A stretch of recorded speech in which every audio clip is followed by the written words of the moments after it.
we also have a voter fraud issue because we now can't prosecute voter fraud in Texas because the Court of Criminal Appeals in Texas struck down a statute from 1951 that directed the Attorney General, I wasn't there in 51, but we would prosecute voter fraud because these local DAs who are controlled by Soros in the big counties like Travis, which is Austin, or Harris, which is Houston, or Bear, which is San Antonio, they're not going to prosecute. So we were doing it. We had 900 cases, so this whole idea there's no voter fraud, complete fabrication, we were prosecuting. I only had one lawyer when I started to prosecute this. I got the legislature to give me more. We were fully busy prosecuting voter fraud.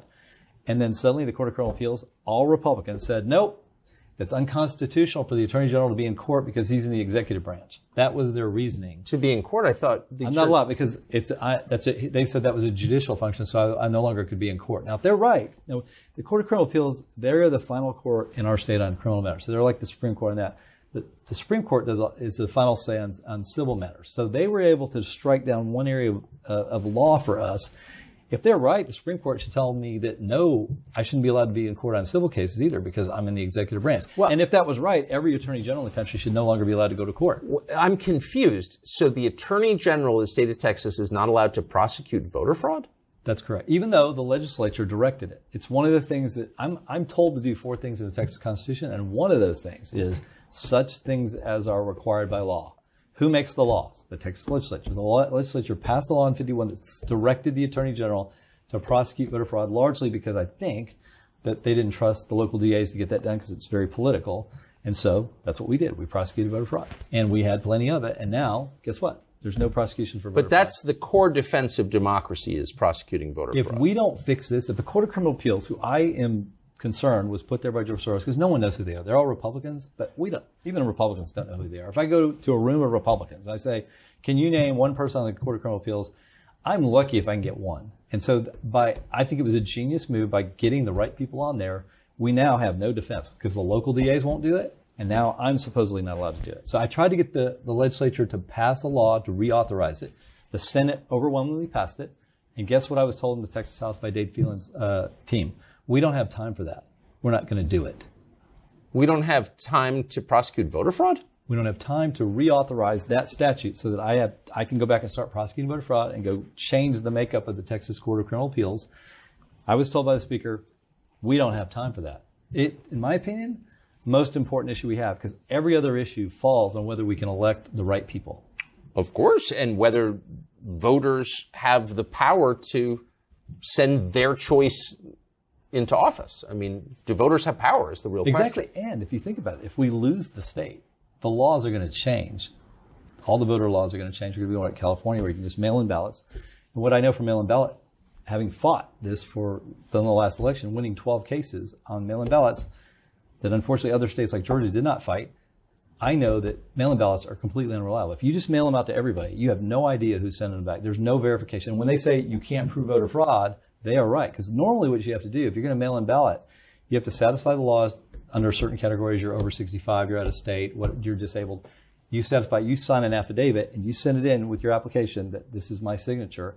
And then when you send your ballot back, they send you a ballot in an envelope. You sign that envelope with your signature, stick the ballot in, and they verify the signatures. Not the best, not as good as photo ID that we have for all other voting, but it still is something. But when you change it to mailing it out to everybody, we have no idea. We have no signature verification. We have no idea who's voting. So when they say, you can't prove voter fraud, that's the system that they like because we can't prove voter fraud if we set up a system that's completely open. And that's what's happening in America. So that's why Georgia, which most of us thought was a kind of conservative state, became one of the most left-wing states in the country, you believe, because of mail-in ballots. I sat there on election night. So I told the president in I think it was May, I said, Mr. President, I have 12 lawsuits in the most liberal counties. I'm losing in every county because they sued in liberal counties where all the judges are liberal. Court of Appeals are liberal. I'm going to have to find a way to get to the Supreme Court or the Fifth Circuit before it's too late, before they mail those ballots out, or you won't win Texas. I guarantee you, if Harris County can send out 2.7 million ballots, you won Texas by 600,000, you will not win. And if we have multiple counties doing that, they'll just figure out how many votes they need. We won every single lawsuit, all 12. And I told him, we lose one, you're done. He didn't believe me. And I said, you've got to watch this in other states because if this is happening in Texas, which it looks like it's a national program, I can only focus on Texas. You better make sure this doesn't happen in other states. And sure enough, Georgia, which had the same margin of victory for Trump 4 years prior, They don't stop it. The governor, the AG, they sign a consent decree, and they have mail-in ballots with no signature verification. They have drop-off boxes, and they allow all these mail-in ballots. And guess what? Now Georgia, that had the same margin of victory for Trump, now suddenly we have a 8 or 9% win for Trump by protecting the ballot box. In Georgia, he loses by what, 14,000? I don't know, but it was a small amount. And I knew when they stopped counting votes on election night, I'm sitting there watching, going, this is what they would have done in Texas. And all the what was that about? What's that? They stopped counting votes on election night? Because what they needed to figure out was how many real votes there were, so they could figure out how many mail-in ballots to apply to the election. That's what they would have done in Texas. I'm convinced. So you think that was fraud, right? I have no doubt, having been through that whole process. It wasn't just a water leak? It was definitely planned. I mean, it would have happened in Texas. I promise you. But can you just stop counting ballots on election night when everyone's did it. watching TV? Oh, I know. Have you ever seen that before, ever? For 3 hours? Well, you tell me. You're the one you're in politics. I've never seen it before in my life. I was like, I knew it when they stopped. And Trump is leading in all these states. I knew exactly what they were doing. Because there's no way to know where those mail-in ballots came. Anybody could have filled them out. Anybody. There's no way to know where those ballots came from. That's not a dangerous conspiracy theory? I watched it happen. I was a part of it. So they tell me I'm crazy whenever I talk about it. They tell me that I should shut up. As a matter of fact, they're going after my state bar license right now for going after election fraud in the overall election. So on top of all of this, I've got to deal with the But why wouldn't Karl Rove be upset about that? I mean, he's a defender of democracy, Very right? good question. Why is Karl not worried about that? He doesn't seem to so care. If you're Karl and you're taking all this money from billionaires, some of whom I know who are nice people, and I think they think it's helping, or Karl's convinced them that he's helping somehow. Yes. Why wouldn't preventing voter fraud, mail-in ballots, which you bet voter fraud, be your number one priority? I think for anybody that cares about democracy, whether you're a Republican or a Democrat, that should be the number one thing. And for the media to constantly shut down the conversation about this, and for social media companies, technology companies to shut down the conversation, tells me that there's a reason they don't want us talking about it. It's insane how you get treated for even bringing it up, when in reality, I don't think there's a more important issue, even than immigration, anything, because all those other issues will be affected by whether we have real elections that we can trust.